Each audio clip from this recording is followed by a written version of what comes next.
안녕하세요. 부동산 경제학 더 라이브의 황현입니다. 자, 이거 PPT 좀 먼저 올려주실래요? 예. 예, 안녕하세요. 오늘 내용은요, 황현의 부동산 더 라이브 하락장 속 단독다가구 빌라 시장의 미래랑 또 인구 감소와 도시 소멸 그리고 주택 시장에 대한 이야기를 좀 할까 합니다. 그 전에 오늘 좀 일찍 오신 분들도 계시죠? 자, 인사 좀 먼저 할게요. 예, 파도님 반갑습니다. 그리고 바라 아재님도 반갑고요. 허경희님, 별사탕님도 반갑습니다. 자, 들어오신 분들 서로 인사 좀 할까요? 예.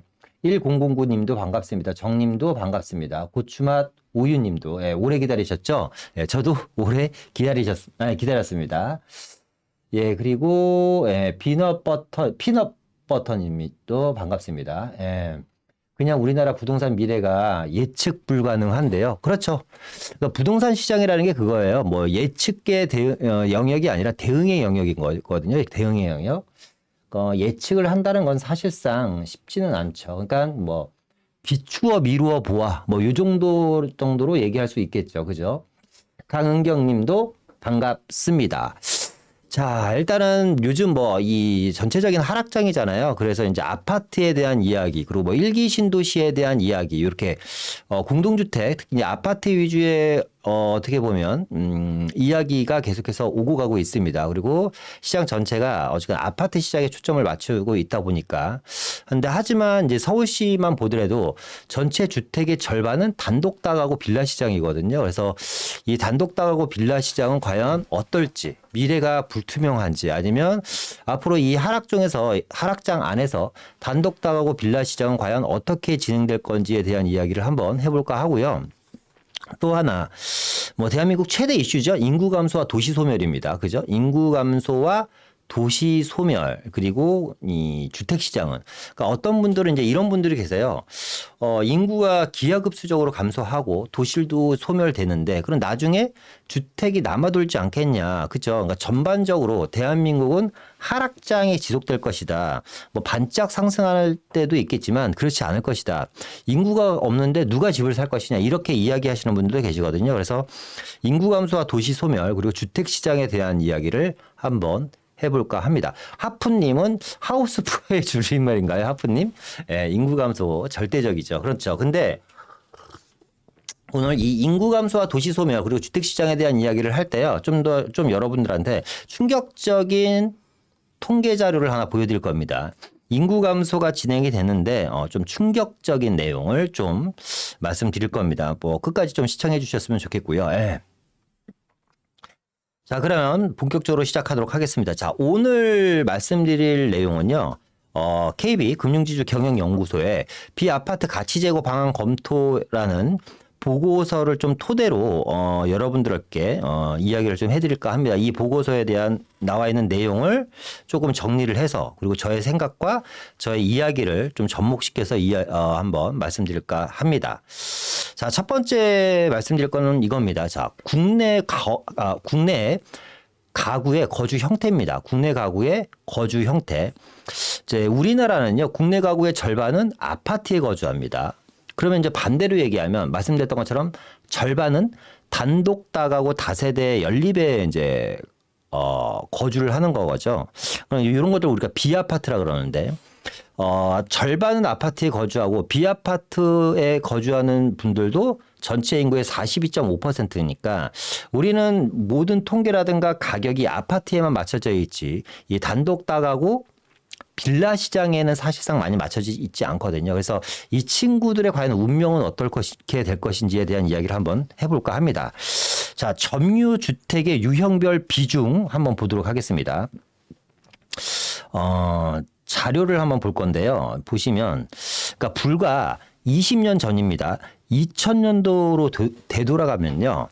이제 요 라인이 이제 아파트입니다. 보시는 것처럼 2000년도에는 아파트가 36.6% 정도밖에 없었어요. 그죠? 그러다가 지금 현재는 아파트가 51.1% 정도로 공급이 상당히 많이 늘었죠. 그렇죠? 그러니까 우리가 생각하기에 상식적으로 생각하기에 공급이 늘어나면 가격이 빠져야지 되는데 아파트는 공급이 늘어나도 아무리 많이 늘어나도 가격이 계속해서 오르고 있습니다. 물론 지금이야 금리 하락장이다 보니까 금리 상승장이다 보니까 금리가 상승하면서 전체적인 돈의 가치가 높아지다 보니까 자산의 가치가 떨어지는 이런 시장의 모습을 보이고 있는데 어쨌거나 아파트는 우리가 단순하게도 뭐 1000세대짜리보다는 2000세대, 3000세대가 3000세대보다는 만세대, 2만세대가 모이면 모일수록 아파트의 가치는 높아지는 거죠. 어쨌거나 지금 2000년도만 하더라도 충격적인 게 아파트가 36.6%밖에 없었고요.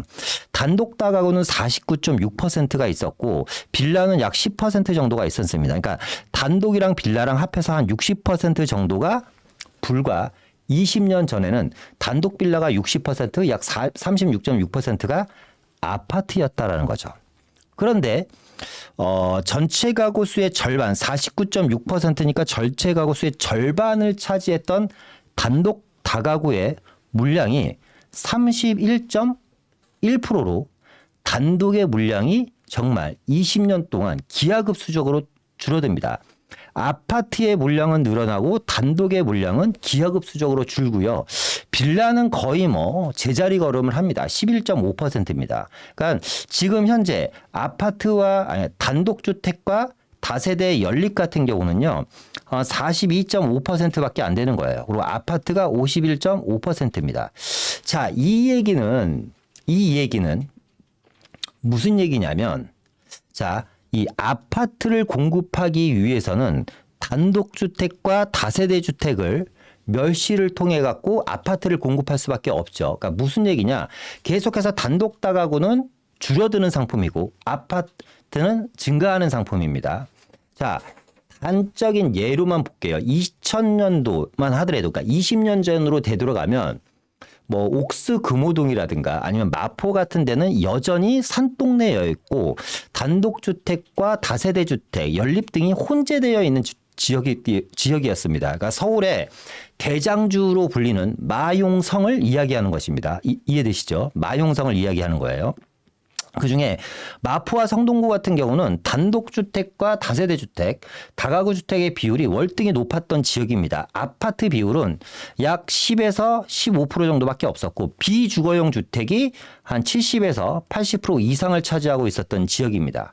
이 지역이 마포와 성동구에 대한 이야기입니다. 마포도 이제 공덕동 주변, 아현동 주변을 이야기하는 겁니다. 성동구 같은 경우는 옥수, 금호, 행당동을 이야기하는 거고요. 그런데 20년이라는 시간이 지나다 보니까 10에서 15% 정도 차지했었던 아파트 비율이 이미 지금 70에서 80% 정도, 전체 면적의 7, 80%가 아파트로 바뀌어버렸고 성동구와 마포구 얘기하는 겁니다. 그리고 70에서 80% 정도 차지하는 단독 다가구 다세대 비율이 지금 15%에서 20% 정도로 줄어들었습니다. 그죠?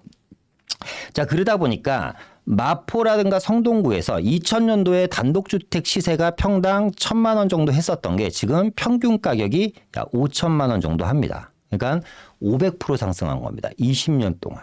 네. 20년 동안 단독과 다가구가 한 500% 그러니까 5배 정도를 상승한 거예요. 그 말은 무슨 뜻이냐면 정비 사업이 진행되면 진행될수록 30% 정도 지금 되고 있는 단독 다가구의 물량은 10에서 20% 정도로 점점 줄어들 거고 반대로 얘기하면 단독 다가구는 주택의 가치보다는 토지의 가치가 거의 90% 정도를 차지하고 있다라고 여러분들이 이해하시면 될 겁니다. 다세대 연립도 마찬가지입니다. 우리가 보면 다세대 연립이 정말 많은 것 같잖아요. 그렇죠? 동네 한 바퀴 돌아보면 거의 대부분이 아파트 단지 빼놓고는 다세대 연립인 것 같은데 다세대 연립주택도 10.5%밖에 없습니다. 그러니까 지금 이렇게 좀 말씀을 드려볼게요. 단독 다가구 갖고 계신 분들은 사실상 요즘 집값이 빠지더라도 제 주변에 있는 분들은 큰 고민 없으세요. 지금 지금 영상 지금 채팅창에 들어와 계시는 실시간 라이브를 듣고 계시는 분들 중에 혹시 단독이나 다가구를 갖고 있다. 나는 그런 분 혹시 한번 댓글 좀 한번 달아주실래요? 단독 다가구를 보유하고 있다. 나는 서울 시내 지방 빼놓고 서울 시내 단독이나 다가구를 보유하고 있습니다라는 분은 한번 댓글 좀 한번 달아주세요. 그냥 보유하고 있으면 오케이만 한번 적어주세요. 파라아재님 단독 가지고 싶네요. 예. 그죠. 고추마요 우유님 빌라가 많을 줄 알았는데 생각보다는 빌라 비중이 상당히 적죠. 예.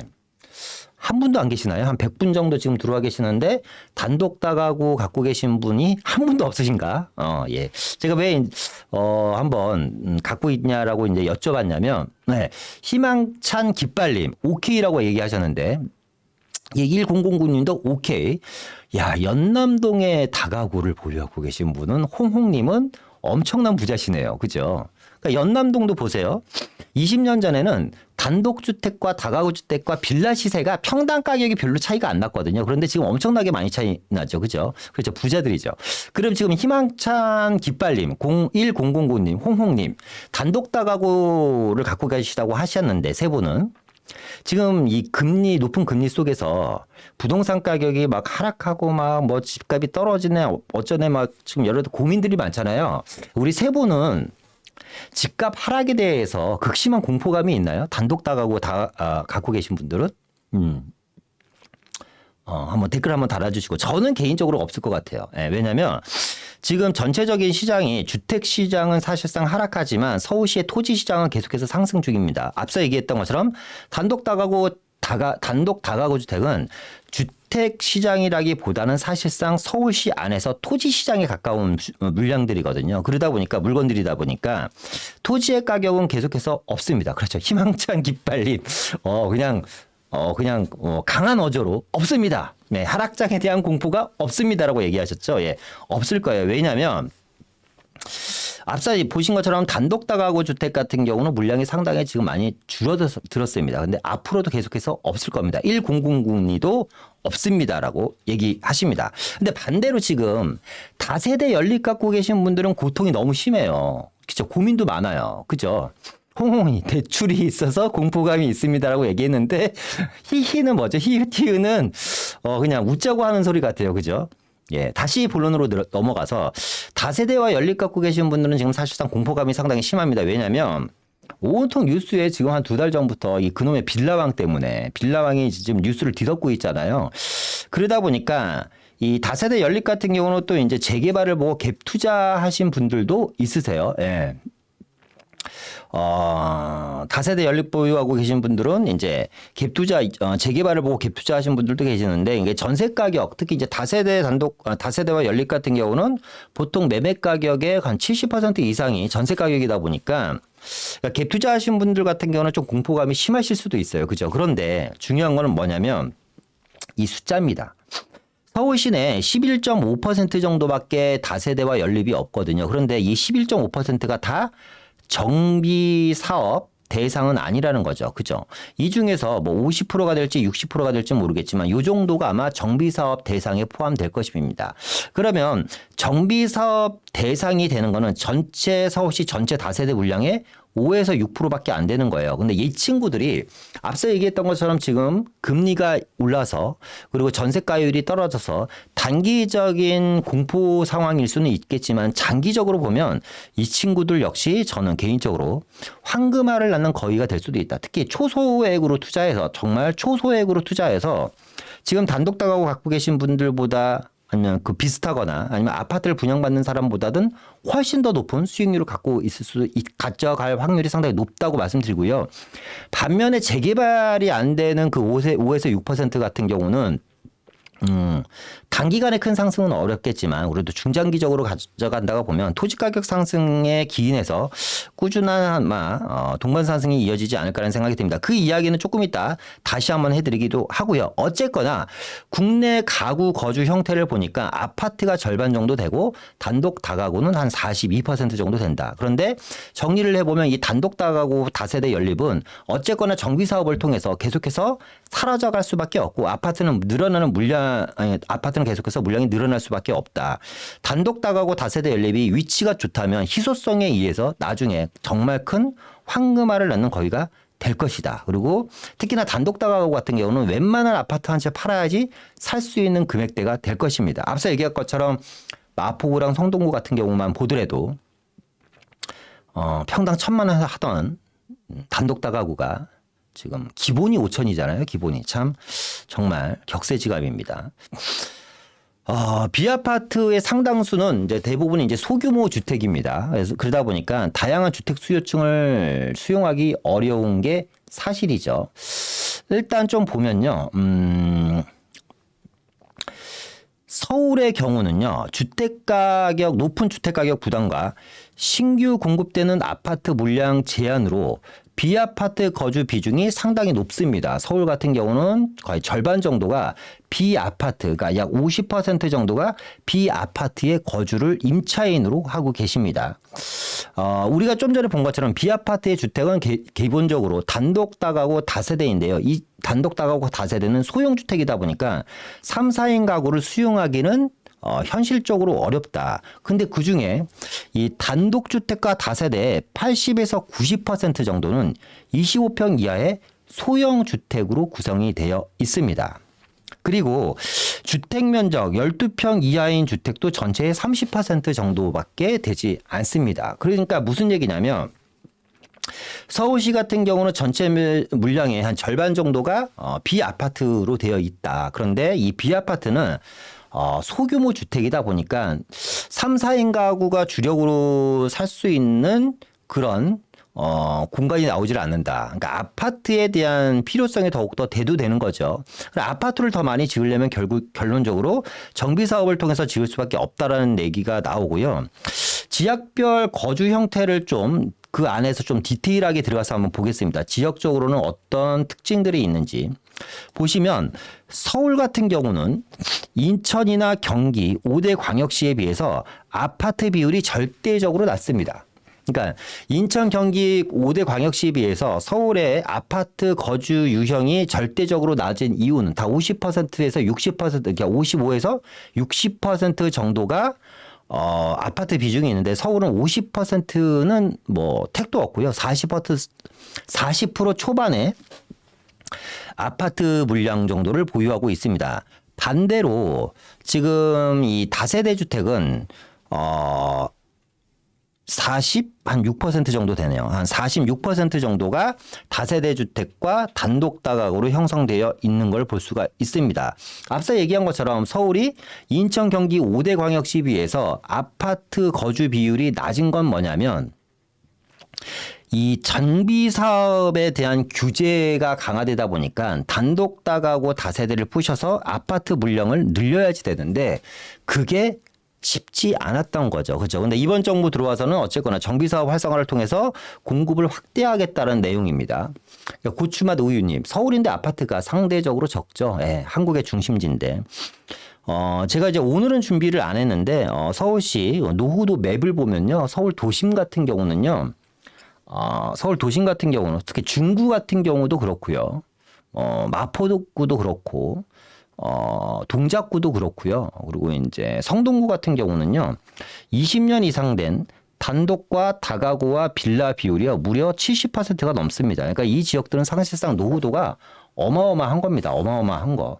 그런 지역들이 이제 정비 사업을 통해서 아파트로 바뀐다고 하면 3, 4인 가구가 쓸 수 있는 물량이 더 늘어날 거고 결국에는 단독과 다가구, 다세대 같은 물량들이 줄어들겠죠. 계속해서 보겠습니다.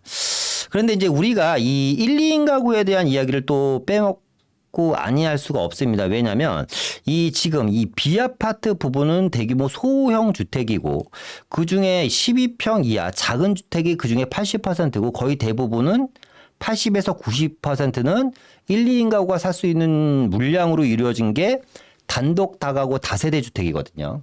그런데 이 1, 2인 가구 비중을 보면 다 아시는 이야기일 거예요. 1, 2인 가구 비중이 보시는 것처럼 엄청나게 늘어납니다. 엄청나게 늘어나요. 그래서 2010년도에서 2035년도가 되면 1, 2인 가구 비중이 거의 68.3% 정도 늘어납니다. 반면에 4인 가구 같은 경우는 기하급수적으로 4인 가구의 비율이 줄어들죠. 그죠? 그러니까 어쨌거나 3인 가구와 4인 가구와 1, 2인 가구인데 3, 4인 가구는 주력 상품이 아파트인 거고 1, 2인 가구는 비아파트밖에 없거든요. 그죠? 그러니까 주택일 수밖에 없는데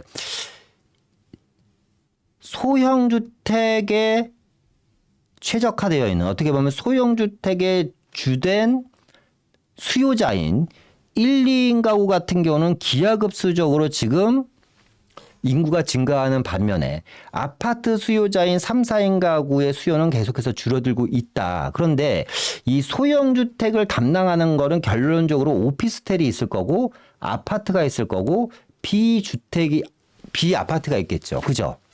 그런데 이 1, 2인 가구 같은 경우는 사실상 소득 수준이 높지 않기 때문에 그러니까 예를 들어서 뭐 성수동 프리마제 소형 1.5룸 같은 경우는 뭐 8억, 9억 하잖아요. 그런 아파트에서 살 수 있는 1.5룸이 8억, 9억짜리 아파트에 살 수 있는 1, 2인 가구가 전체 가구 수의 몇 퍼센트나 될까요? 그렇지 많지는 않을 겁니다. 결국에는 이 수요로 다 들어갈 수밖에 없다라는 거죠. 단독 다가구 다세대 수요로 들어갈 수밖에 없는데, 그러니까 수요는 늘어나는데 물량은 계속해서 줄어드는 상품이 단독 다가구 다세대 상품입니다. 그중에 단독 다가구는 임차 수요뿐만 아니라 토지 가격 상승까지 함께 노려볼 수 있는, 어떻게 보면 사실상 위기 때 가장 안전할 수도 있어요. 물론 상승장 때 급락은 없겠지만 하락장 때 크게 떨어지지도 않는 게 단독 다가구일 수도 있습니다. 또 반대로 이제 안전한 월세 수요까지 바라볼 수가 있겠죠. 근데 단독 다가구는 단점이 관리가 힘들고, 그죠? 투자금이 상당히 많이 든다라는 게 단점이겠죠. 그래서 이제 좀 앞서 얘기한 것처럼 정리를 한번 해보면 대한민국의 인구 감소와 도시 소멸 시대를 맞고 있습니다. 일단은 여러분들은 이 인구 감소와 도시 소멸에 대해서 어떻게 생각하나요? 예. 한번 이야기 한번 해볼까요? 여러분들은 인구 감소와 도시 소멸 그리고 주택 시장에 대해서 어떻게 생각하는지. 고추맛 우유님 1.5룸이 8억에서 9억이면 비강남권 32평 아파트 가격이네요. 그렇죠. 예. 그 정도 하죠. 그런 주택들이 상당히 많습니다. 자, 그냥 제가 계속해서 이야기하도록 하겠습니다. 여러분이랑 좀 소통 좀 하려고 그랬는데, 자, 대한민국은 인구 감소와 도시 소멸 시대를 맞고 있습니다. 저 하락론자들이 가장 많이 하는 이야기죠. 인구 감소가 되고 도시 소멸, 이거는 팩트입니다. 사실이고요. 대한민국 인구 감소는 전 세계에서 가장 빠른 속도로 이루어지고 있습니다. 도시 소멸 역시 전 세계에서 가장 빠른 속도로 이루어지고 있는 나라가 사실상 대한민국이라는 나라입니다. 사실상 어떻게 보면 정말 큰일이에요. 큰일. 그러니까 젊은 친구들이 좀 결혼을 좀 쉽게 할 수 있고 젊은 친구들이 아이를 좀 가져도 특별하게 어렵지 않은 이런 시스템을 좀 만들어줘야지 되는데 그게 힘듭니다. 그래야지 인구 감소와 도시 소멸을 사실상 막을 수가 있거든요. 근데 어쨌거나 우리는 이 현실에 대한 이야기를 한번 해보자 합니다.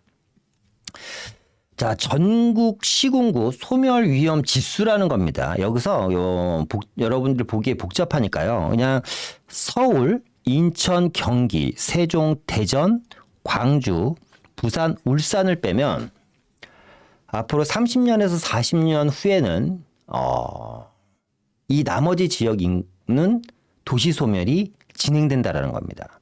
특히 충북 신안이라든가 고흥, 남해, 합천, 청도, 군위, 의성, 청송, 영덕, 영양, 봉화 같은 지역은요. 도시 소멸 초기 단계에 이미 들어서 있고요. 지금 말씀드린 이런 지역들 같은 경우는 도시 소멸이 상당히 빠르게 진행되고 있는 겁니다. 붉은색일수록 도시 소멸이 빠르게 진행되고 있다라는 거고요. 그 다음에 이렇게 이제 귤색이라 그래야 되나요? 이런 색으로 되어 있는 지역들도 역시 도시 소멸이 빠르게 진행되고 있는 겁니다. 그렇죠. 이민자를 받아들이면 되죠. 자, 그러면 우리가 이렇게 한번 유추해 볼게요. 대한민국 인구가 5천만입니다. 5천만 명인데, 뭐 한 20, 30년 후에 1,000만 명이 줄어서 4천만 명이 됐어요. 아니면 3,500만 명 정도가 됐다고. 뭐 20, 30년 후는 아니겠지만 4, 50년 후 정도 되면 4천에서 3,500만으로 줄어들게 되면 인구가 어디에 몰릴까요? 지금은 대한민국 전 국토에 흩어져 살고 있는 많은 인구들이 서울이라든가 경기라든가 세종, 대전, 인천같이 기업이 많고 일자리가 풍부하고 인프라가 깔려있는 지역들로 들어가겠죠. 이런 걸 우리가 이렇게 되면 이제 지금보다 더 큰 양극화가 이루어지는 겁니다. 양극화가 이루어지는 겁니다. 그래서 이번 정부에서는 도시 소멸을 막기 위해서 엄청난 각고의 노력을 하는데 문제는 뭐냐면 기업이에요. 왜? 여러분 뉴스를 보셔서 아시겠지만 지금 전국적으로 산발되어 있는 뭐 산발되었다는 표현보다는 전국의 중소기업들이 이제 꽤 있잖아요. 여러 업종의 중소기업들이 있습니다. 전국에 있는 대기업 뭐 전국적으로 대기업 지사들도 있고요. 그러니까 전국에 있는 대기업 지사라든가 지사들이 지금 계속 폐업을 하고 있고 지사가 통폐합돼서 본사로 다 들어오고 있고요. 또 전국에 흩어져 있는 중소기업 사옥들이 서울 수도권으로 본사를 옮기고 있다고 합니다. 자, 그러면 뭐냐면 전국적으로는 기업들이 다 떠나고 있는 거예요. 우리가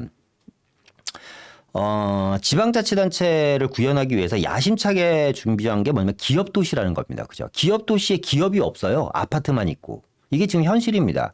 기업도시에 기업이 없고 아파트만 있는 이유는 기업도시에 기업이 들어가면 여러 가지 인센티브라든가 세제 혜택을 정말 많이 주지만 제일 중요한 건 뭐냐면 직원 구하기가 힘든 거예요. 인력난에 허덕일 수밖에 없습니다. 그러다 보니까 그 많은 기업도시들이 그러니까 지금 성공하고 있는 케이스가 많지 않죠. 실패할 수밖에 없는 겁니다. 그러니까 여러분 인구가 감소하는데 제가 뭐 라이브에서 한번 말씀드렸나 안 드렸나 모르겠지만 인구가 감소합니다. 5천만인 인구가 2천만으로 언젠가는 감소하겠죠. 자, 그랬을 때 여러분들한테 질문을 하나 드릴게요.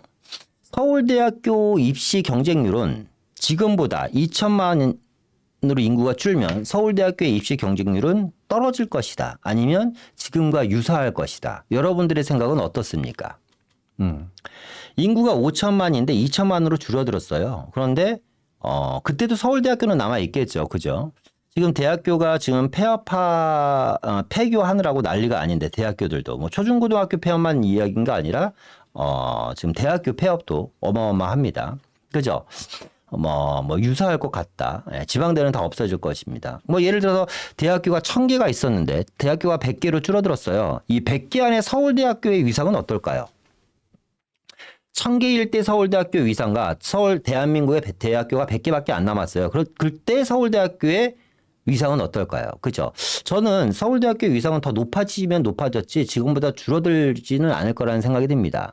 지금 말씀하신 것처럼 경쟁률 또한 서울대학교 경쟁률이 더 높아지면 높아졌지 뭐 유사하거나 높아지겠지만 줄어들지는 않을 거라는 생각이 듭니다. 무슨 얘기냐면 인구가 줄어도 살아남을 지역과 살아남을 종목들은 살아남는다는 거죠. 그러니까 우리는 인구 감소에 대한 공포심만 갖고 물러서 있을 게 아니라 사실상 부동산의 서울대학교를 찾으면 되는 겁니다. 그죠? 부동산의 서울대학교를 찾으면 성공 투자를 할 수 있는 거예요. 어쨌거나 팩트는 뭐냐? 서울시는 인구가 지속적으로 감소하고 있다라는 게 팩트입니다. 그런데 여러분들한테 좀 이런 이야기를 해드리고 싶어요. 이제 통계에서 주목할 게 뭐냐면 숫자입니다. 숫자가 아니라 구조입니다. 자, 인구가 감소하는 거는 팩트입니다. 인구가 감소하니까 도시가 소멸되는 것도 팩트입니다. 이 두 개는 통계에서 나오는 거죠. 실제로 인구가 숫자가 줄어들고 있고 도시가 줄어들고 있으니까. 그죠? 그러니까 예를 들어서 이런 겁니다. 뭐 이 비유가 맞을지 모르겠지만 A가 B에게 사과 20개를 줘야지 됩니다. 사과 20개를 줘야지 되는데 A가 B에게 사과 20개를 한 상자에 담아서 이렇게 사과 20개를 줬습니다. 근데 이 B가 뚜껑을 한번 열어보니까요. 사과 20개 중에서 쓸 수 있는 사과는 10개고 나머지 10개의 사과는 썩어 있습니다. A는 B한테 얘기하죠. 나는 너한테 20개의 사과를 줬다. 근데 B는 이렇게 얘기합니다. 무슨 소리냐? 난 10개밖에 안 받았다. 10개는 쓸 수가 없는 것이니까 10개를 더 내놔라. 그러니까 A와 B의 차이는 뭐냐면 A는 20개를 줬다라는 겁니다. 숫자를 얘기하는 겁니다. B는 그 안에 있는 내용물이 이제 구조를 얘기하는 거죠. 쓸 수 있는 게 10개밖에 없다는 겁니다. 무슨 얘기냐면 우리가 인구는 감소하는 거는 팩트입니다. 그리고 그거는 숫자로 이미 증명된 거죠. 한번 이 내용을 한번 보도록 하겠습니다. 자, 우리나라 인구 및 가구수 증가 추이인데요. 인구를 한번 보면요. 인구는 2010년부터 2030년까지 꾸준히 인구는 증가를 합니다. 그죠? 근데 2030년을 기점으로 인구는 감소를 하기 합니다. 예. 2030년을 기준으로 인구는 감소를 하기 시작해요. 그런데 가구 수를 보면요. 가구 수는 희한하게 자, 인구는 상승하다 감소를 하는데 가구 수는 계속해서 우상향입니다. 정말 희한하지 않습니까, 여러분? 아니, 인구가 주는데 인구는 감소하는데 가구 수는 증가를 한다. 예, 그죠. 강은경님. 예, 1, 2인 가구 증가입니다. 1, 2인 가구 증가. 그러니까 쉽게 해서 이런 거죠. 한 집에 엄마, 아빠, 자녀 둘이 살았어요. 그죠? 자녀 둘이 살았는데, 예를 들어서 뭐 수도권에 살았는데, 수도권. A는 강남에서 일을 하고, B는 시청에서 일을 하니까 각자 분가를 한 겁니다. 그냥. 각자 살겠다고. 출퇴근 멀다고. 요즘은 뭐 아시겠지만 우리 어머니 아버님 세대들은 출근 1시간에서 1시간 반은 뭐 기본적이었습니다. 출퇴근 뭐 2시간에서 2시간 반, 3시간은 뭐 당연한 거였어요. 그런데 요즘 젊은 친구들, 특히 MZ 세대만 보더라도 실제로 그런 친구들이 있더라고요. 아니, 분당에 사는데 강남역이 직장인데 출퇴근하기 싫다고 강남역에다가 자취방을 구합니다. 예. 요즘 MZ 세대들이 그래요. 어쨌거나. 그러면 한 가구였다가 세 가구로 가구 수가 증가를 하게 된 거죠. 그런데 만약에 그러니까 웃자고 하는 소리니까 그냥 웃고 가셨으면 좋겠어요. 부모님이 계시는데 부모님이 또 만약에 황혼이혼이라는 걸 해요. 요즘 황혼이혼 증가율이 일본과 우리나라가 어마어마하다 그러잖아요. 그죠? 황혼이혼 증가율이 어마어마하다고 합니다. 그러면 한 가구에서 네 가구로 쪼개지는 겁니다. 이해되시나요? 예, 한 가구에서 네 가구로 쪼개지요. 강은경님, 저희 집도요. 고추만 우유님, 멋짐 삶이네. 바라아재님, 저희 집도요. 이 얘기가 황혼이혼이 그렇다는 겁니까? 아니면 자녀들이 1시간 정도의 출퇴근을 도저히 참지 못해서 분가를 했다는 얘기인가요? 예, 후자였겠죠. 예, 분가를 했다는 이야기로 제가 받아들이겠습니다. 어쨌거나 중요한 거는 그러니까 이걸 보셔야지 돼요. 숫자가 아니라 구조를 봐야지 된다는 이야기가 뭐냐면 인구는 감소하는 건 맞습니다만 가구 수는 증가합니다. 그러면 우리가 여기서 관심 가져야 될 대목은 뭐냐면 가구 수 증가하는 지역이 과연 어느 지역이냐라는 거죠. 그죠? 예. 가구 수가 뭐 예를 들어서 뭐 울산에서 가구 수가 증가할 건지 대구에서 증가할 건지 부산에서 증가할 건지 서울 및 수도권에서 증가할 건지 그죠? 뭐 보면 뻔하죠. 1, 2인 가구라는 거는 어쨌거나 젊은 수요들이고요. 거의 대부분이. 그러다 보니까 직주 근접이 상당히 중요한 친구들일 겁니다. 그러니까 일자리가 많은 지역의 1, 2인 가구 증가율이 상당히 높을 겁니다. 그러니까 우리는 뭘 알아야 된다? 핵심은 이겁니다. 인구 증가하는 거에만 우리가 분량을 두지 말고 인구 증가와 가구 수 증가는 별개의 문제다. 그리고 우리 인구가 어쨌거나 2030년까지 그러니까 지금 2023년이니까 앞으로 7년간 인구는 계속해서 증가할 거고요. 본격적인 하락은 2030년 이후에 진행이 된다라는 겁니다. 자, 이 통계청에 있는 인터뷰 하나 보겠습니다. 서운주 통계청 인구 동향 과장님이 인터뷰를 한 내용이 있는데요. 앞서 그 얘기입니다. 가구 수는 2035년까지 35년에도 증가가 유지될 걸로 예상이 된다. 예, 서운주 통계청 인구 동향 과장님이 하신 얘기입니다.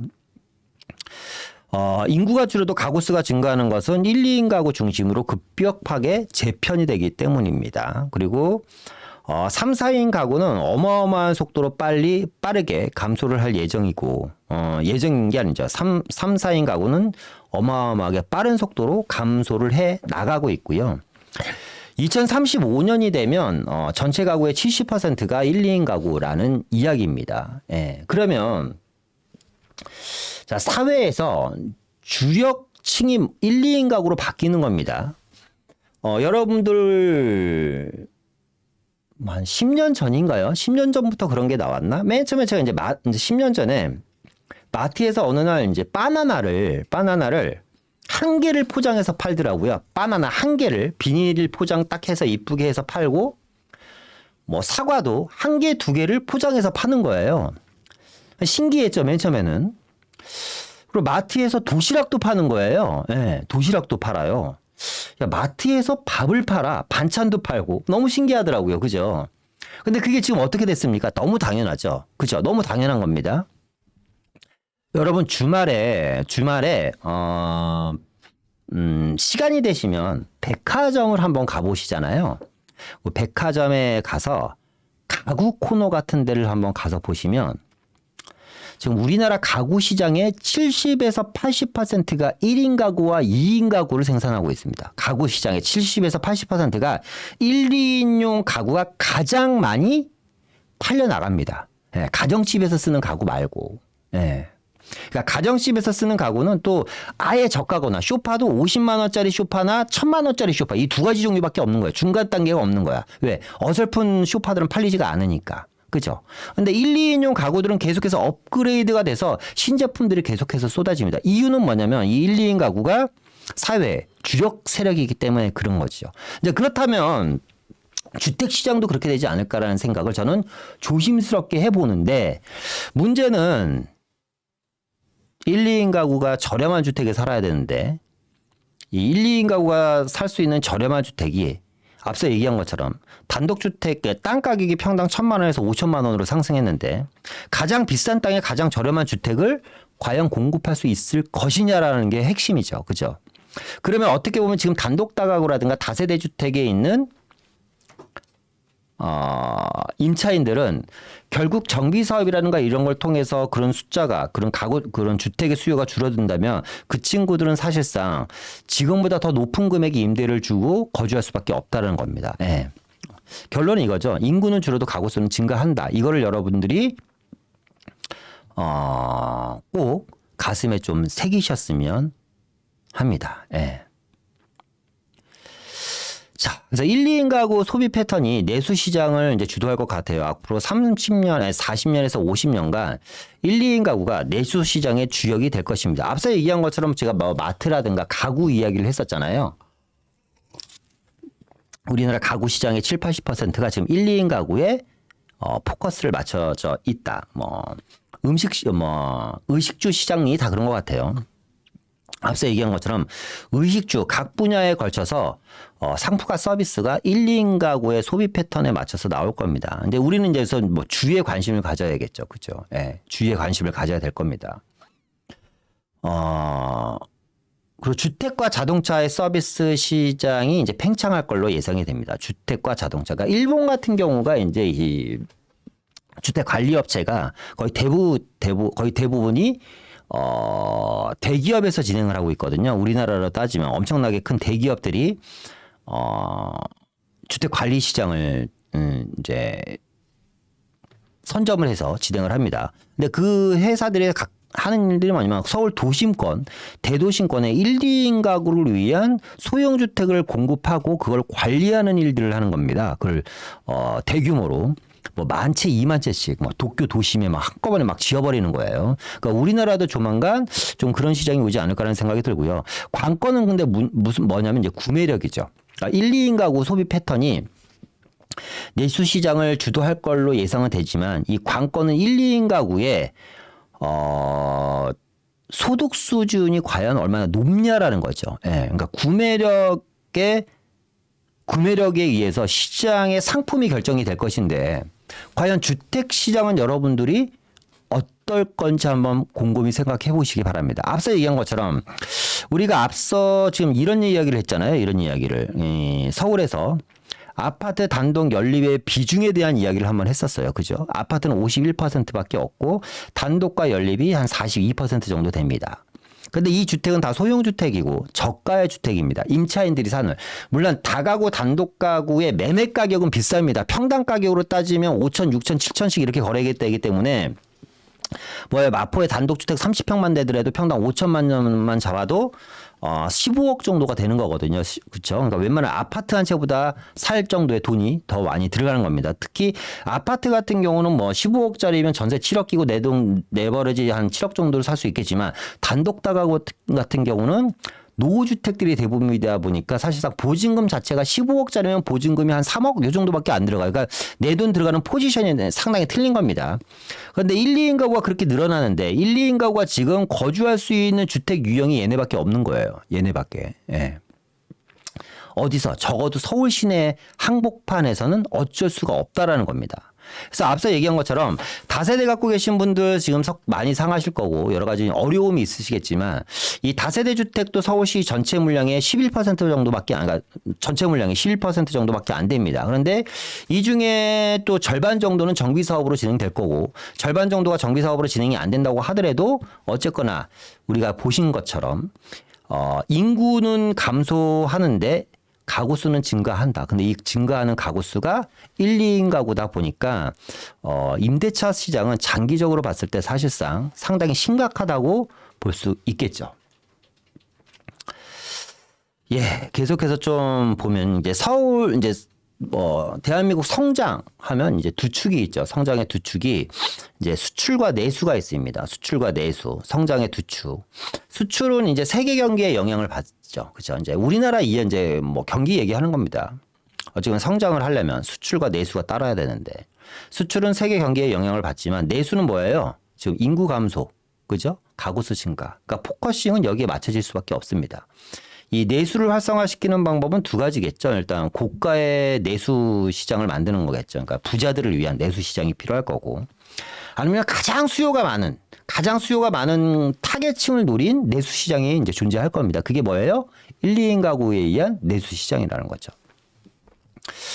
예, 우리 한 10초 정도만 광고 좀 보고 갈게요, 여러분. 10초 정도 광고 잠깐 보고 계속해서 이어가 볼까 합니다. 광고 좀 한번 보여주세요.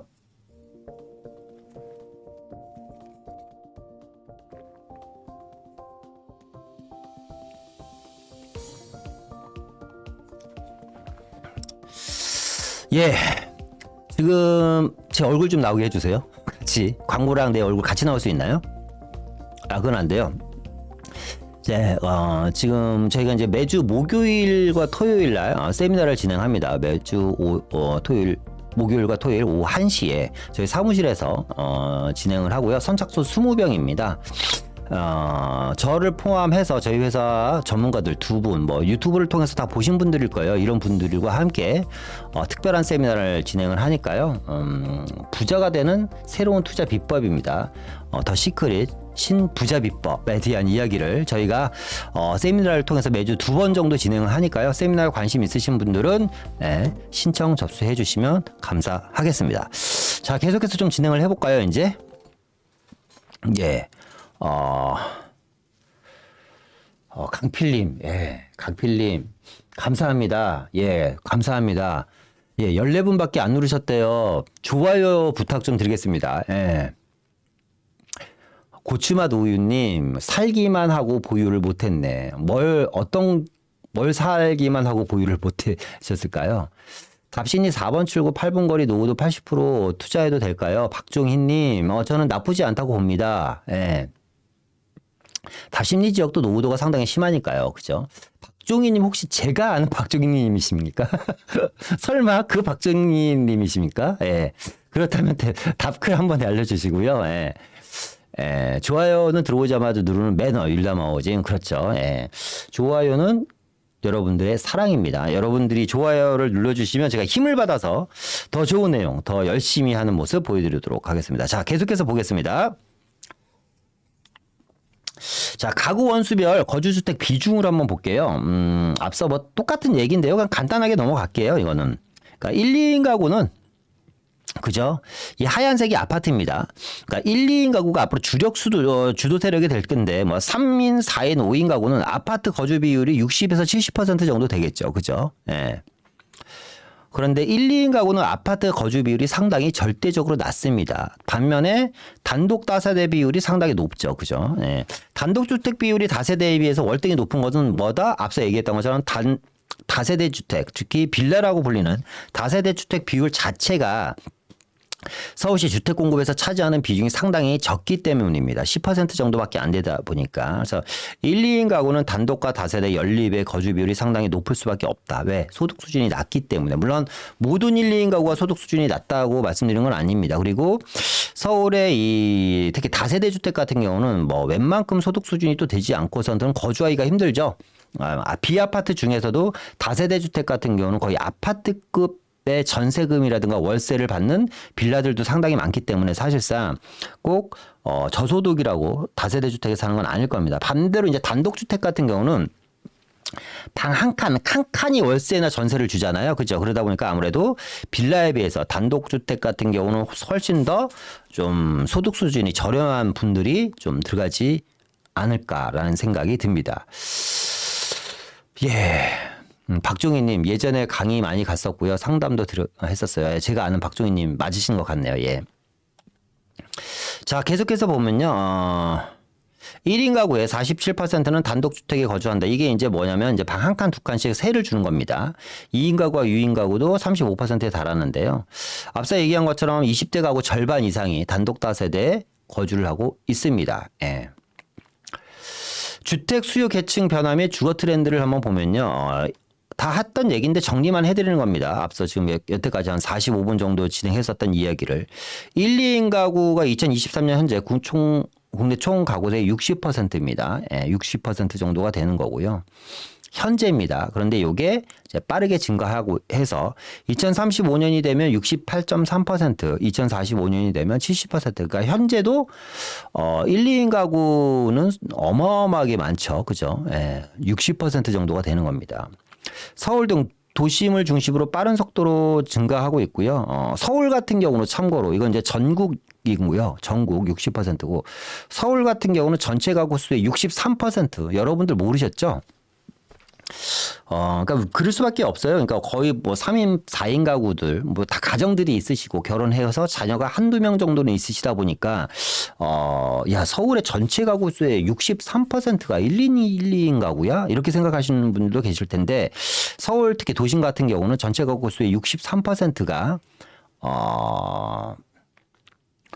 1인 2인 가구입니다. 서울시에서 24개구 중에서 25개구죠. 25개구 중에서 1인 2인 가구 비율이 가장 많은 게 이제 관악구죠. 그리고 관악구와 강남구 이런 지역들이 1, 2인 가구 비율이 절대적으로 높습니다.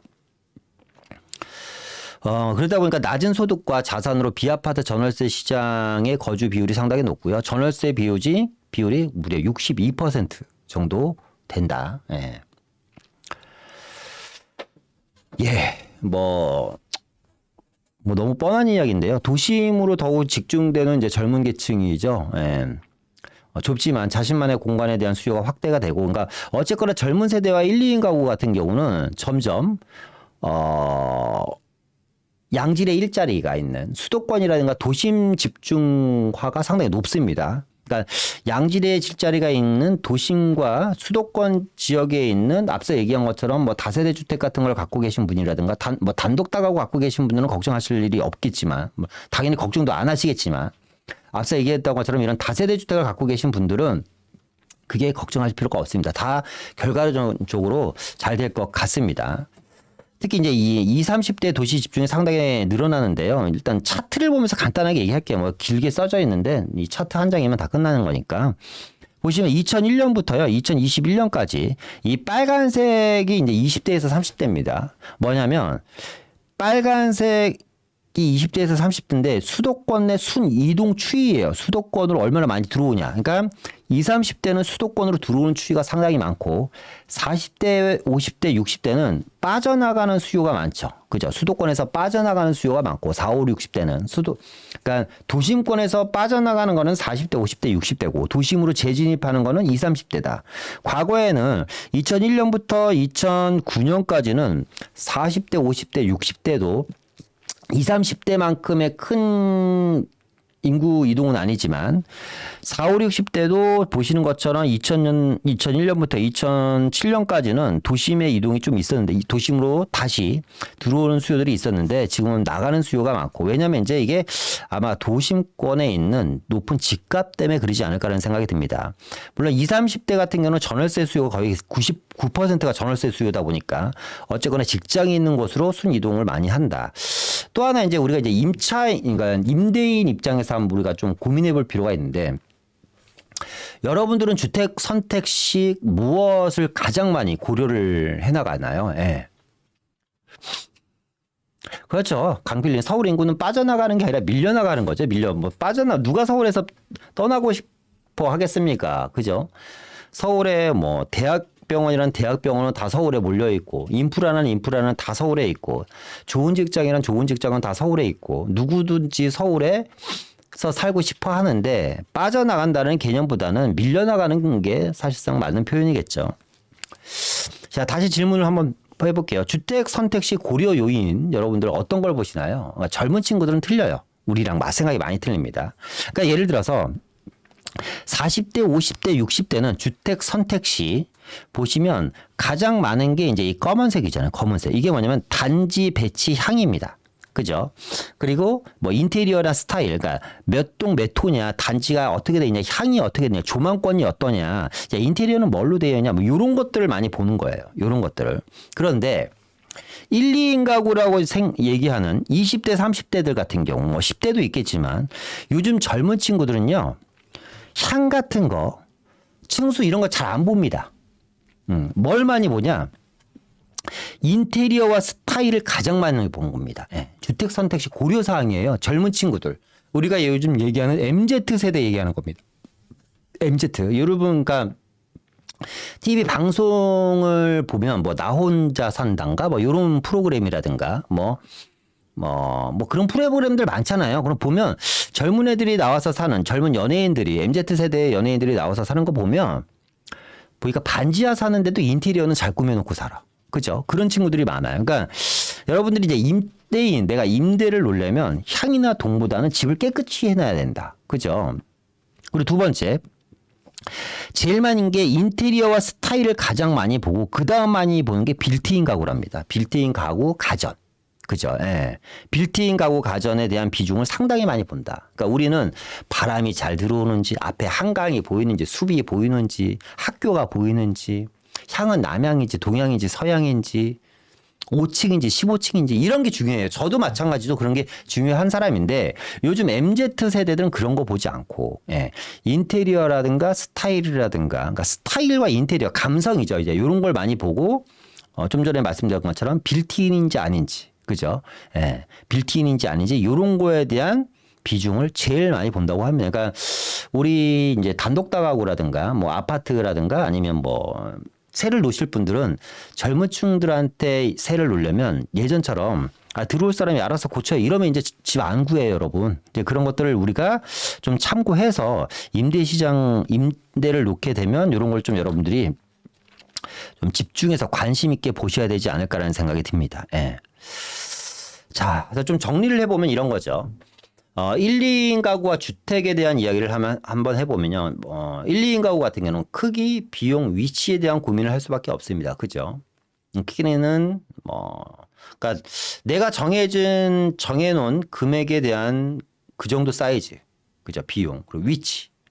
이게 이제 도심 저가의 소형주택인데, 우리가 말이 좋아서 도심 저가의 소형주택이지 사실상 도심 저가의 소형주택은요, 단독다가구 다세대밖에 없습니다. 예. 그죠? 그리고 좀 오래된 오피스텔, 신축 오피스텔은 뭐 저가의 소형주택이 아니니까. 단독다가구 다세대로 좀 지은 지 한 15년 된 이런 그런 오래된 오피스텔 요 정도가 도심 저가의 소형주택이에요. 이제 이런 거밖에 이게 컨택할 수 있는 방법이 없다라는 거죠. 그렇죠? 그러니까 다시 얘기하면 1, 2인 가구가 시장의 주력 세력인데 그리고 1, 2인 가구로 계속해서 늘어나고 있다 보면 있는 건 이제 팩트니까 이 1, 2인 가구가 수요가 늘어나면 지금 얘기한 단독다가구 다세대 연립 그죠? 이런 수요, 이런 임차 수요는 계속해서 늘어날 수밖에 없다라는 거예요. 그러니까 너무 무서워하지 마라 현재 시점을. 그러니까 부동산은 투자를 잘 하려면 그리고 좀 내가 담대해지려면요 현상에 집중하지 말고요 방향성에 집중하시기 바랍니다. 저는 항상 방향성에 대한 이야기를 하잖아요. 인구가 줄어드는 건 팩트예요. 그죠? 근데 가구 수가 늘어나는 건 방향성이잖아요. 우리가. 그죠? 단독다가구 다세대가 계속해서 줄어드는 거는 팩트예요. 20년 전에는 단독다가구가 서울시에 50%나 있었는데 20년이 지나고 나서 단독다가구가 30%밖에 안 남았어요. 그럼 나머지 20%는 어디 갔을까요? 부셔서 아파트 지은 거예요. 앞으로도 계속 부셔서 아파트 지을 거니까. 그죠? 이런 좀 방향성을 보고 가셨으면 좋겠습니다. 제일 비싼 도심에 저가의 소형주택을 만들어야지 되는데 이게 과연 현실적으로 불가능하다 이거죠. 제 얘기는. 예. 그리고 거주는 임차인이 한다. 그러니까 요것도 여러분들이 생각하셨으면 좋겠어요. 그러니까 임대인 입장에서 그러니까 내가 주택임대사업자를 통해서 투자를 할 거야. 예를 들어서 아니면 나는 이거를 세를 줄 거야. 그런데 제가 상담을 하다 보면 답답한 게 뭐냐면 임대인 입장에서 보는 그러니까 임차인 입장에서 골라야 되는데 임대인 입장에서 고른다라는 거죠. 투자용 물건을. 임대인들은 위치나 브랜드, 뭐 대로변이냐 아니냐, 이게 삼성 거냐, 현대 거냐, 뭐 아이파크 거냐 이런 걸 찾아요. 그리고 대단지, 실거주 위주, 3, 4인 가구 이런 걸 찾아요. 근데 임차인 입장에서 볼게요. 예를 들어서 여러분들 이런 집이 있다고 생각해 봅시다. 공덕역 1번 거리에 1분 거리에 100세대짜리 아파트가 있어요. 공덕역 1분 거리에 100세대짜리 아파트. 같은 평수라고 가정을 하고 보증금 3억 그냥 이해하기 편하게 공덕역 1분 거리에 100세대짜리 아파트가 있는데 평수는 34평이야. 예를 들어서요. 그냥 이해하기 쉽게 뭐 3억짜리가 어디 있어 이런 얘기 하지 마시고 그냥 24평이에요. 24평인데 전세가 3억이야. 공덕역 1분 거리에 100세대짜리 아파트인데 24평인데 전세가 3억이야. 근데 공덕역에서 15분 거리야 걸어서. 레미안이 있어요. 2500세대짜리대. 똑같은 34평짜리가 9억이에요. 아니 8억이야 8억. 여러분들이 임차인이라면 레미안에 들어가실 거예요. 100세대짜리 1분 거리에 있는 3억짜리 들어가실 거예요. 3억과 8억이야. 아니 3억과 7억이라고 쳐도 아니면 3억 5억. 여러분들 어디에 들어가실 거예요? 1번이지. 그게 투자자예요. 투자. 네, 투자예요. 임차인은 레미안인지 아닌지는 전혀 중요하지가 않아. 뭐가 중요해? 편의성이 중요한 거예요. 편의성이. 이해되시나요? 좀 그런 것들을 좀 여러분들이 생각을 하셨으면 왜 거주는 내가 하는 게 아니야. 임대인이 하는 게 아니라 거주 누가요? 임차인이 하기 때문에. 그죠? 임차인은 교통과 가격이 중요해. 그리고 1, 2인 가구 거의 시장이 전체라며. 그죠? 예. 네. 그러니까 이런 것들 여러분 보셨으면 좋겠습니다. 그러니까 어쨌거나 1, 2인 가구는 소득과 뭐 주거 비용의 전쟁이에요. 전쟁. 그죠? 예. 네. 그죠? 임차인도 투자자 입지가 중요한데 우리는 뭘 보냐면 브랜드를 본다라는 거죠. 그죠? 브랜드를 본다라는 거예요. 물론 브랜드 중요합니다. 내가 실거주할 주택이면 브랜드 정말 중요합니다. 브랜드가 주택 가격의 한 40%는 먹고 들어가요. 특히 아파트에서는. 여러분들도 이해하시겠지만. 그죠?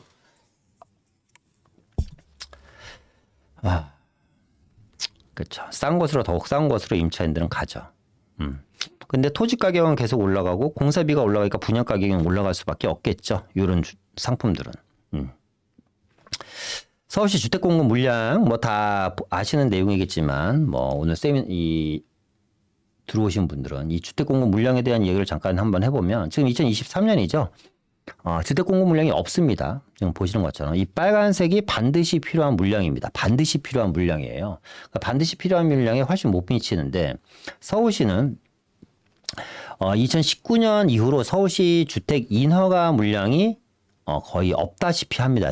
그러니까 지금 이제 지어진 거는 그 이전에 이제 인허가 떨어진 것들이 정비 사업을 통해서 입주하는 겁니다. 그러니까 지금 1년, 2년, 3년, 4년 보통 인허가가 떨어지면 4년에서 5년 차쯤에 공급이 이제 이루어지거든요. 입주가 진행되는 건데. 근데 이때 인허가가 없다 보니까 당연히 물량이 안 나오죠. 그죠? 그러니까 지금 2023년인데 서울시는 공급 물량 자체가 없습니다. 공급 물량 자체가. 근데 2026년, 7년 되면 없는 거예요. 그죠? 그러면 지금은 인허가가 있냐? 지금도 인허가가 없습니다. 무슨 얘기냐? 서울시는 2023년을 기준으로 앞으로 2030년까지 공급 물량 자체가 거의 없다고 보시면 돼요. 그러니까 올해 입주하는 거, 그리고 내년에 일부 입주하는 게 마지막 입주 물량이 될 가능성이 상당히 높습니다. 보시는 것처럼 2025년에 2000세대가 마지막이에요. 예, 2000세대가. 상당히 세대수가 적죠. 그죠? 예. 그러니까 세대수 자체가 상당히 적습니다. 입주 물량이 없어요. 그러다 보니까 서울시에서는 주택공급대책이라는 걸 발표했죠. 2030년까지 80만 호를 공급하겠다. 2030년까지. 재개발, 재건축 50만 호를 공급하겠다고 합니다. 왜? 서울시는 집을 지을 땅이 없으니까. 이 중에 이 50만 호 중에서요. 재개발로만 40만 호, 재건축 10만 호입니다. 그러니까 재개발 물량이 많죠. 그죠? 그래서 서울시 같은 경우는 시간도 없고 토지도 없으니까 이 시간도 벌고 토지를 벌려면 뭘 해야지 돼요? 규제를 풀어줘야 되는 겁니다. 규제를. 그래서 공공재개발이라든가 신속통합, 모아타운, 역세권 활성화 등등 이런 사업을 통해서 시간도 벌고 토지도 구하려고 합니다. 왜? 어떻게? 15년, 20년 걸리는 거를 7년에서 10년 안에 재개발을 다 끝나게 해주고, 그죠? 15층밖에 못 짓는데 30층으로 넓혀주. 15층밖에 못 짓지만 용적률 인센티브를 줘서 35층까지 짓게 해주고, 역세권 활성화는 무려 용적률을 500에서 1000%까지 줘버리잖아요, 그죠? 그래서 이제 사람들로 하여금 재개발에 동참하게끔 합니다. 그래야지 요걸 해결할 수 있기 때문에. 근데 상식적으로 2030년까지 80만 원 공급은 힘듭니다. 50만 원 공급은 택도 없습니다. 이거는 인간이 할 수 있는 게 아닙니다. 2030년까지 80만 원 공급을 어떻게 인간이 합니까? 7년밖에 안 남았는데 무슨 수로 80만 원 공급을 합니까? 7년밖에 안 남았는데 재개발 재건축으로 무슨 50만 원 공급을 합니까? 인제 신속통합 공공재개발 모아타운 다 끌어잡아도 제가 봤을 때 2, 3만 세대도 못 짓습니다. 이 말은 무슨 뜻이냐면 2030년까지 재개발 재건축 50만 원을 공급할 수 있는 부지를 확보하겠다는 거예요. 이 부지 확보를 하겠다는 겁니다. 부지 확보라는 걸 뭐예요? 유식한 말로 우리가 알아듣기 편한 말로 구역 지정이라는 거죠. 구역 지정을 하겠다는 겁니다. 50만 원. 지금 서울시 공공재개발 모아타운 신속통합 엿새권으로 지금 최근 이제 새로운 정권이 바뀌고 나서 구역 지정된 곳이 아니라 거의 한 100여 곳 정도 되는데 앞으로 한 300곳 이상을 더 구역 지정을 하려고 합니다. 모아타운 같은 경우는 이번에 이제 수시 공급으로 바뀌었고 수시 모집으로 바뀌었죠. 그죠. 신속통합은 더욱더 많은 인센티브를 준다고 하고 역세권 활성화도 더욱더 많은 인센티브를 주고 더 많은 용적률을 줘서 재개발을 시켜주려고 한다고 합니다. 어쨌거나 서울은 공급 물량이 없다라는 것도 팩트죠. 그것도 숫자로 나온 팩트입니다. 자, 그럼 다 정리를 한번 해봅시다. 다 정리를 한번 해보면 이런 거죠. 서울시 같은 경우는 서울 현재 뭐 아파트가 지금 현재 뭐 한 47% 정도 되고, 그죠? 단독주택과 다가구 주택이 뭐 한 36% 정도. 빌라가 한 10% 정도 됩니다. 근데 주택을 공급한대요. 그래서 시간과 토지 이 두 가지를 다 잡기 위해서 여러 가지 인센티브를 주는 공공재개발 신속통합 모아타운 역세권 활성화를 합니다. 그래서 재개발을 하려면 뭐가 필요해? 땅이 필요한데 얘네를 부셔서 아파트를 짓는 거니까.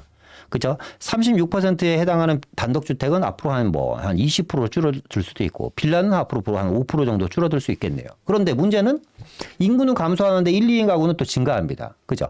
이 증가하는 1, 2인 가구는 사실상 임차 수요가 거의 90%고 저렴한 금액의 주택이 필요합니다. 그러다 보니까 단독과 빌라에 사시는 분들이 많은 거예요. 근데 이 주택을 또 계속 부셔나가서 고가의 아파트를 짓습니다. 악순환이 반복되는 거죠. 그죠? 이 안에서 우리는 뭘 해야지 되죠? 기회를 찾아야 되는 겁니다. 예. 제가 이제 재개발과 재건축 시장을 비교할 때 이런 얘기를 해요. 제가 이 얘기 하나로 또 투기를 부추긴다고 할 수도 있는데, 팩트니까. 재건축은 아시겠지만 서울시에서 좀 괜찮은 자리는 최소 10억에서 15억은 투자해야지 됩니다. 그죠? 근데 수익률 얼마 정도 보고 가죠? 한 15억에서 한 20억 정도 보고 가는 겁니다. 맥시멈이죠. 10억에서 15억 투자해서 10년 투자해서 15억에서 20억 보고 가는 겁니다. 재개발은 2, 3억 투자해서 15억에서 20억 보고 가는 겁니다. 이해되시죠? 이거는 더 이상 얘기 안 하겠습니다. 그러니까 수익률 자체가 재개발이 월등히 높잖아요. 왜? 그런 이유는 뭐냐면 일단 희소성도 희소성이지만 단독 다가구는 2, 3억 갖고 택도 없지만 다세대 연립 같은 경우는 2, 3억 갖고 충분하죠. 그죠? 그러니까 여러분들이 앞서 다시 한번 말씀드리지만 방향성을 보고 갈았으면 좋겠다. 지금의 현상에 너무 몰입하지 말고는 너무 희망도 없고 지루하고 피곤하고 힘들잖아요. 그죠? 그러니까 지금 말씀드린 내용은 어쨌거나 팩트다. 그리고 현재 진행되는 것들이기 때문에 그런 것들을 좀 믿고 가셨으면 좋겠습니다. 그래서 마지막으로 요 이야기 좀 하면서 마칠까 하는데요. 다 한자 읽으실 줄 아시죠? 그죠? 예.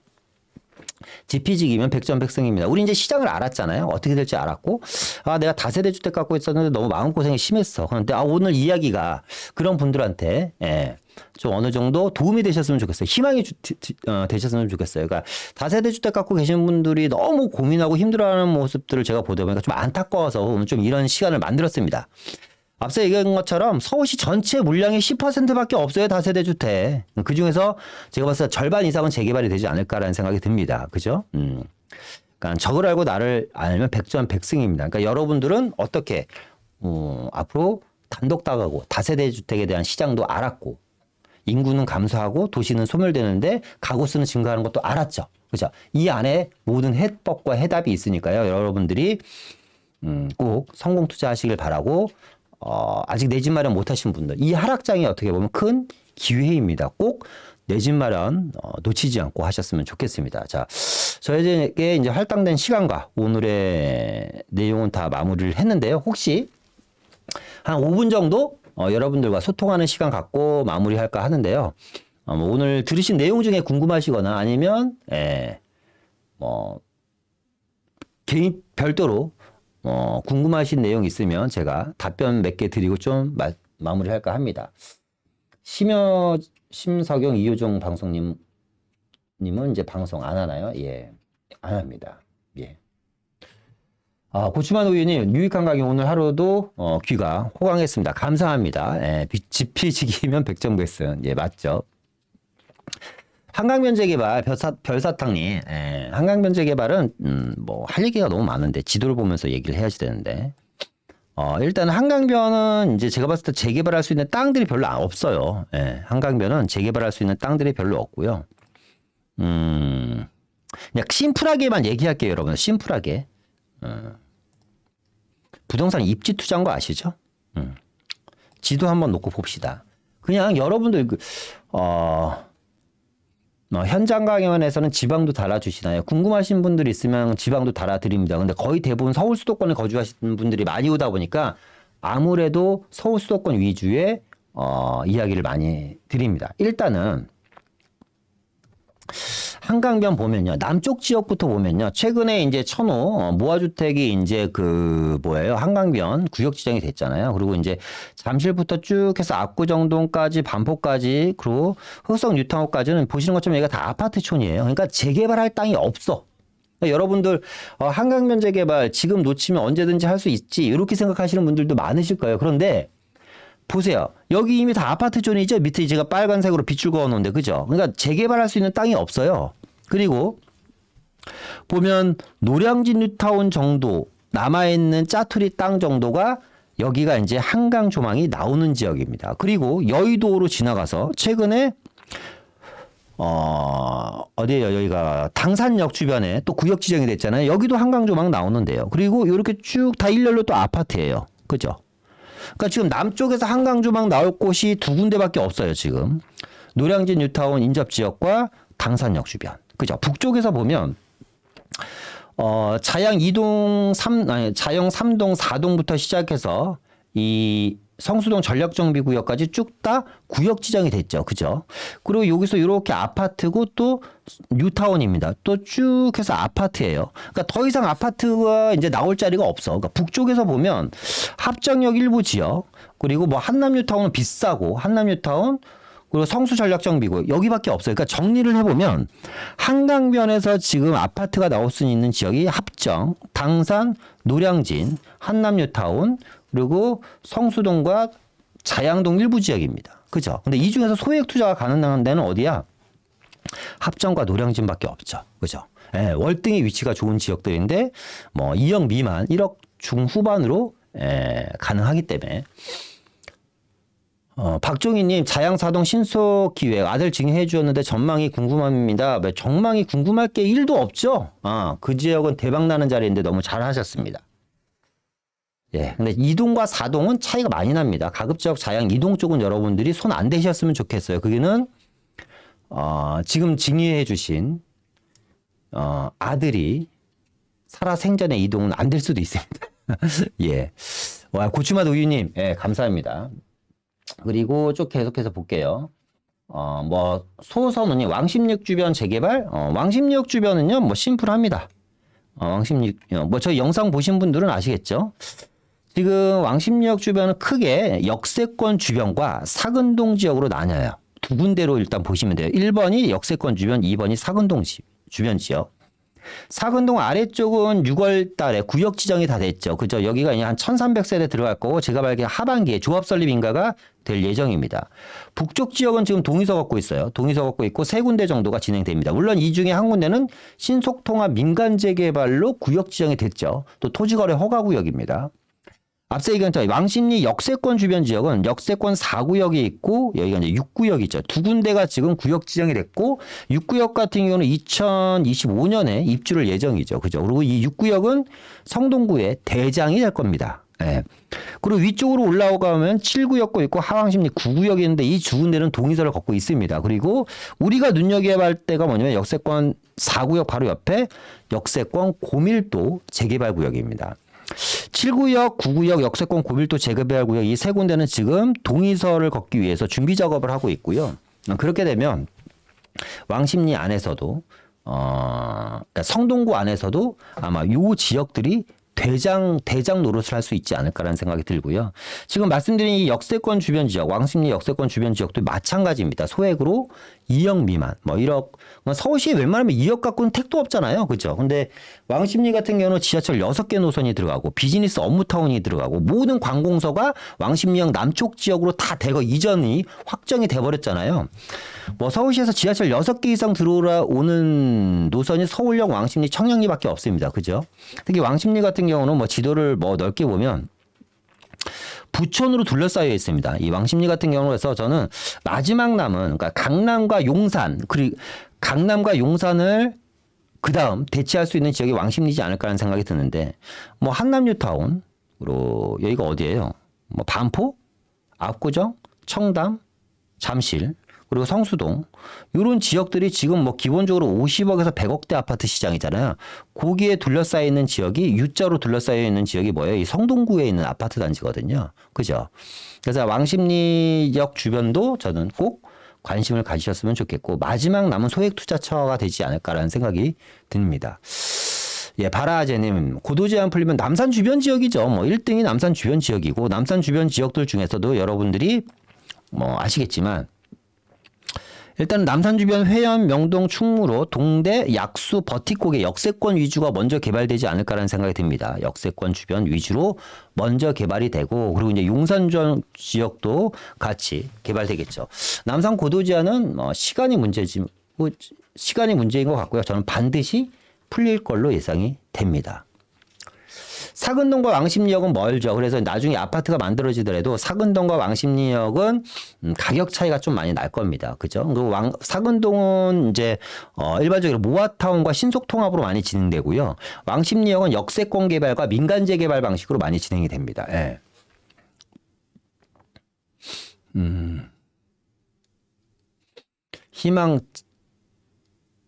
이희망 찬 깃발린 군자역 초역세권. 군자동은 이제 지구단위 계획구역이고요. 그 지역이 이제 예전부터 상업지로 종상형된다는 이야기는 상당히 많이 있습니다. 그런데 이제 재개발이 힘들어요. 군자역이. 왜냐면 군자역 가보셔서 아시겠지만 이미 상권 활성화 많이 되어 있는 지역이거든요.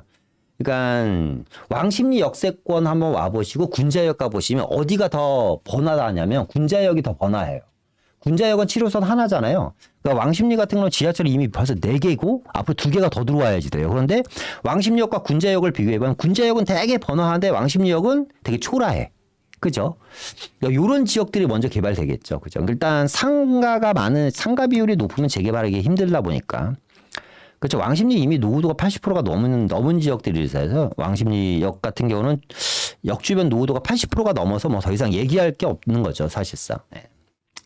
궁금하신 분들은요, 제가 영상 하나 보여드릴까요? 영상 뭐 다 보셨을 텐데 보시지 않으셨을까요? 저 유튜브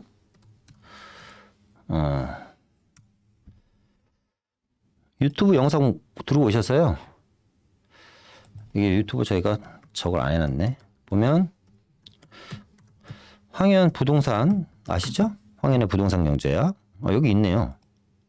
여기 보시면 아직 못 보신 분들은 보시면 여기 들어오셔서 11개월 전에 올린 영상이 있어요. 여기 보시면 11개월 전에 29만 조회수가 나온 영상이 있습니다. 서울 1급지 부촌이 노후될 지역, 지금은 노후 빌라촌. 요게 이제 왕십리에 대한 영상입니다. 보시면 뭐 왕십리역 주변에 대한 제가 설명을 쭉 하고 있고요. 아직 못 보신 분들 한번 보세요. 노후도 어마어마하죠, 여러분들. 그죠? 어마어마합니다. 그리고 최근에 저희 김용관 이사가 현장 가서 또 올린 영상이 있어요. 보시면 성동구 1억대로 살 수 있는 기회 단 3월까지입니다. 이 영상도 한번 보세요. 이 영상도 보시면 이제 사근동에 대한 재개발 현장 지금 이제 구역 지정이 됐고 곧 조합 설립을 앞두고 있거든요. 예. 이 지역에 대한 이 영상 한 2개 정도만 보시더라도 왕십리와 사근동 일대 재개발 공부는 다 끝나지 않을까라는 생각이 듭니다. 그래요. 오늘도 여러분들과 1시간 남짓, 1시간이 훨씬 넘은 시간 동안 뭐 이런저런 이야기 한번 해봤고요. 오늘 내용 좋으셨죠? 좋으셨으면 자, 좋아요 얼마나 눌렀는지 제가 검사해 볼 겁니다. 예, 좋아요 꼭 눌러주시고요. 예, 아직 안 누르신 분이 있으면 꼭 눌러주시기 바랍니다. 좋아요는 여러분들 사랑입니다. 예, 다시 좀 여기로 들어가야겠네요. 보니까 지피지기면 100점 100승이다. 우리는 할 수 있다. I can do it. 아시죠? 예, 반드시 우리는 투자에 성공을 할 것입니다. 저와 여러분들이 함께 그 길을 걸어갈 것입니다. 자, 오늘 이상 마치도록 하고요. 다음 주 또 이 시간에 뵙도록 하고 마지막으로 다시 한번 세미나 광고 한번 보고 넘어가도록 하겠습니다. 예, 지금까지 이런 세미나는 없었다. 매주 목요일, 토요일 오후 1시에 여러분들과 함께 합니다. 오프라인 강의에서요, 이제, 아무래도 온라인에서 하지 못했던 좀 더 솔직한 이야기로 좀 여러 가지 좀 디테일한 이야기, 그러니까 좀 더 현실적인 이야기죠. 우리가 돈이 되는 현실적인 이야기를 좀 여러분들과 함께 저와 저희 함께 방송에서 보셨던 전문가분들과 함께 진행할 거고요. 매주 목요일, 토요일 오후 1시입니다. 저희 회사 7층 세미나실에서 진행하니까요. 같이 관심 있으신 분들은 신청 접수하시기 바라고요. 다시 영상을 좀 돌려주세요. 예, 오늘 좀 마치고요. 예, 로사님, 별사탕님, 노다로님, 율담하우징님, 전오킨님, 강은영님, 소선호님, 예, 감사합니다. 다음 주에 더 좋은 영상으로 찾아뵙도록 하고요. 오늘 이상 마치도록 하겠습니다. 예, 그러면 저는 이만 물러가 보도록 하겠습니다. 감사합니다.